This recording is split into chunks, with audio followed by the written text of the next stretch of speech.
5 hours into the 6 hours of Mexico City, round 5 of 9 in the FIA World Endurance Championship. Lots of fans on hand and a flamboyant start to the race proceedings. Busy grid of cars, lots and lots of nervous anticipation. And that perhaps slightly explains the rather random start from our LMP1 cars.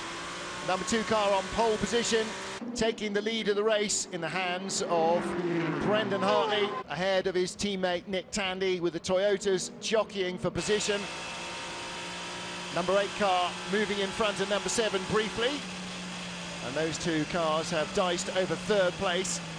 Never even from the beginning looked like they would challenge the Porsches. Bruno Senna in the 31 Rebellion around the outside to take the lead in LMP2. Big move from the 98 Aston Martin of Pedro Lamy to take the lead away from the AM-class pole sitter in the GT category. Long battle by Alex Lynn in the orange G-Drive number 26 car to get by Nico Lapierre, who started on pole in the 36 Alpine Signatech car. Finally managed to do it. Trouble for the 38 car after their first driver change, no clutch, and that has haunted them ever since.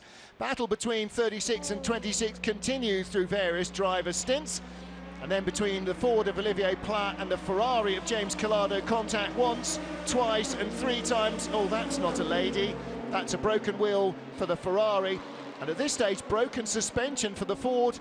Nevertheless, you can clearly see the right wheel steering the Ford on its own there. The steward's decision was that the Ford was under the driver's control at that point, which it patently was not. He was able to drive into the pit lane, they said.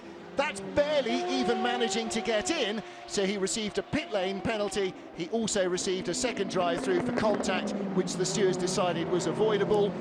I think there's an awful lot of racing drivers that would argue the car was barely negotiable, and actually he did a pretty stand-up job with that damage.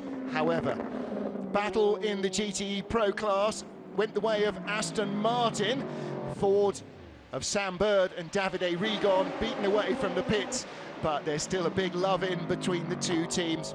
In the LMP2 class, so many changes, and significantly here, Ben Hanley in the 24 Manor car getting in front of Bruno Senna in the 31 Rebellion, which had been our long-time race leader, to take the lead away.